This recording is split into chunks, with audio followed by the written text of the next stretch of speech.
Good morning, children. I'm your Farzana ma'am, back with your English subject, and it's time to continue with our same lesson which we had done in your previous video. Here we go. So get set with your book in your hand and your page number 19, because we stopped at the last para, which is an incomplete over here. It's a continuation. So let's read this para again. The bear looked out from behind a tree and then he too ran hastily deeper into the forest.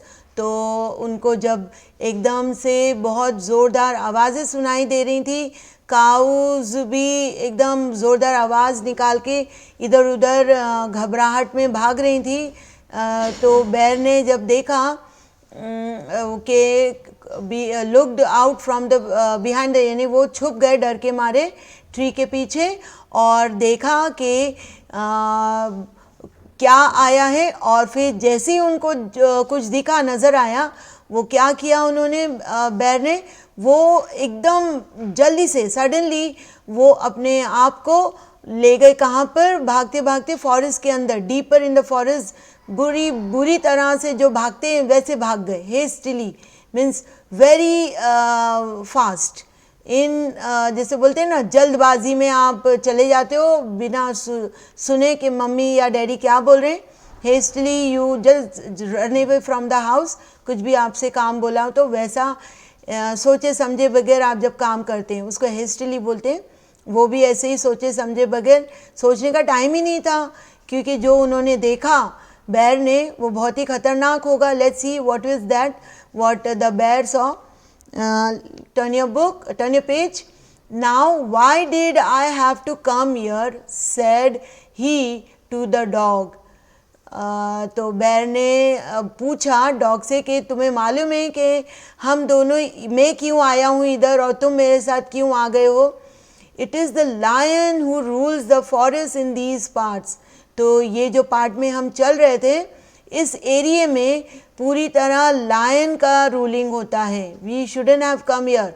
The lion, who is he? Dog ने बोला, ये lion कौन सी बला है? What is this? तो don't you know? Bear ने बोला, he is the strongest beast on the earth. तो बेर ने, भालू ने बोला कि वो दुनिया का सबसे खतरनाक जानवर है। Beast means animal. Well then, I'll say goodbye to you, bear. I want a master who is stronger than anyone on earth. फिर डॉग ने, उन्होंने तो ओथ ले ही रखी थी कि मैं दुनिया में सबसे जो ज़्यादा स्ट्रॉन्ग बीस्ट होगा या जो भी स्ट्रॉन्ग होगा उसका ही मैं सर्वेंट बनूंगा। तो उन्होंने भालू को भी गुड बाय बोल दिया। Okay, and now what he did further, let's see. And off the dog went to ask the lion to be his master. The lion agreed to it, and the dog stayed with him and served him for a long, long time. It was a good life, and he had nothing to complain of, for there was no stronger beast in the forest than the lion, and no one dared touch the dog or offend him in any way. तो इसका क्या मतलब हुआ कि dog जो थे छोड़ दिया उन्होंने वुल्फ को, बेर को, भालू को, और लायन के पास चले गए और उनसे पूछा कि मैं आपका सर्वेंट बनना चाहता हूँ कि बन सकता हूँ।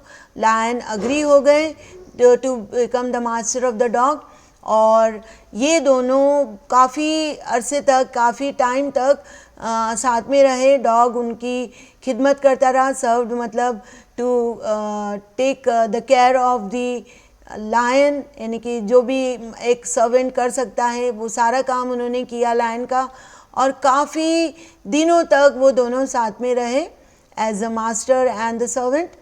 और डॉग को कोई कंप्लेन नहीं थी, उनको कोई छू भी नहीं सकता था, क्योंकि वो किसके सर्वेंट थे? The most strongest beast of the earth बोल सकते हैं। Okay, as it is mention above in your para. तो दोनों ही बहुत खुश थे, ज़्यादातर डॉग बहुत खुश अपनी हैप्पी लाइफ गुजार रहा था under the mastership of the lion. Okay, क्योंकि कोई उनको परेशान ही नहीं कर सकता था। It was his easy going life. Let's read further. But one day the two of them were walking side by side along a path that ran amid bare cliffs, when all of a sudden the lion stopped. He gave a great roar and struck the ground angrily with his paw with such force that a hole formed there. Then he began to back away very quietly. "What is it, master? Is anything wrong?" asked the dog, surprised. "I smell a man coming this way," the lion said. "We'd better run for it or we'll be in trouble." So let's understand this much first.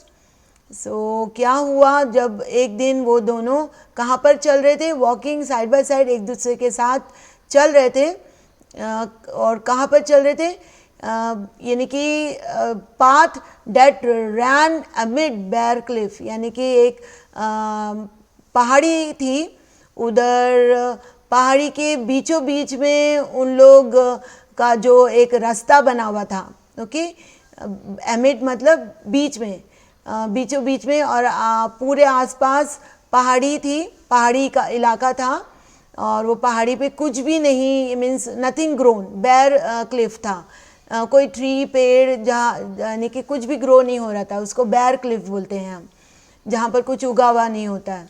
तो उसके बीच में जो path था उसमें उन लोग भाग रहे, यानी कि चल रहे थे, दे वर वॉकिंग।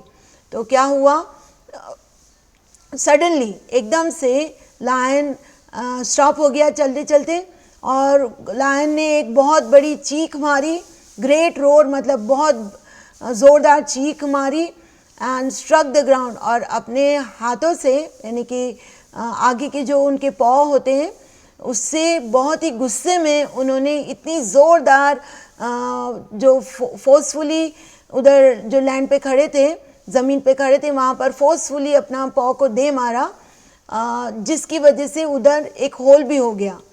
और फिर वो क्या बोला उन्होंने, he then began to back away very quietly, और जल्दी जल्दी वो बैक होके पीछे मुड़ के चलने लग गए। तो डॉग ने पूछा, what is it master, is anything wrong, उन्होंने पूछा क्या कोई प्रॉब्लम है, कुछ हो गया है। डॉग ने पूछा, वो भी बहुत सरप्राइज थे कि ये लायन को क्या हो गया, वो क्यों डर रहे हैं और पीछे मुड़ के तेज़ी तेज़ी से चल रहे हैं, जब हम डरते हैं तो तभी तेज़ से चलते हैं। I smell a man coming this way, lion ने क्या बोला कि मुझे एक खुशबू आ रही है कि आदमी हमारी तरफ आ रहा है, और बोला उनको कि जल्दी जल्दी चलो नहीं तो हम ट्रबल में आ जाएंगे। Oh well, then I'll say goodbye to you, lion. I want a master who is stronger than anyone on earth. तो डॉग ने जो उनका ओथ ले रखा था, कसम खा रखी थी कि मुझे सर्वेंट उसी का ही बनना है जो सबसे स्ट्रॉन्गेस्ट होगा दुनिया में या अर्थ में। तो उन्होंने लायन को भी गुड बाय बोल दिया, और वो कहाँ पर चली गई, let's see, turn your book, turn your page, and off the dog went to join the man, और डॉग उस रास्ते पे चलते गए जहाँ पर उनको लायन ने बोला कि खुशबू आ रही है उस तरफ से, उस जगह से, और वो मैन से मुलाकात हो गई, ही जॉइन द मैन, और वो जो डॉग था वो मैन के पास हमेशा रहने लग गए, stayed with him and served him faithfully. This happened long long ago, but to this day the dog is man's most loyal servant and knows no other master. So how the dog became the most loyal, you can say the most faithful and loyal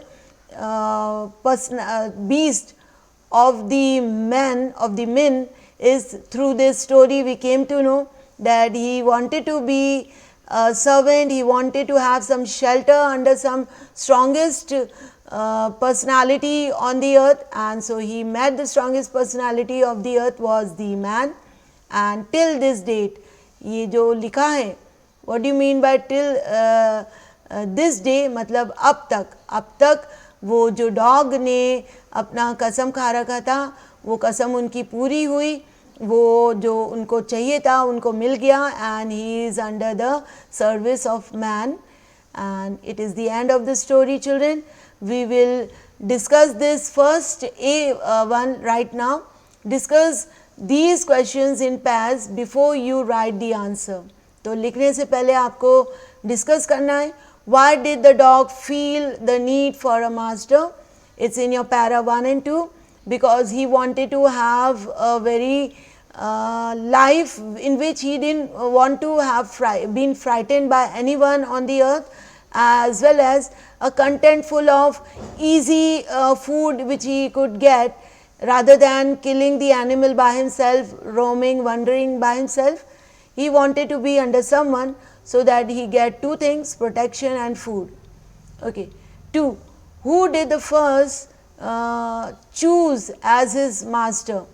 Who did he first choose as his master? तो पहला उन्होंने master किसको choose किया था?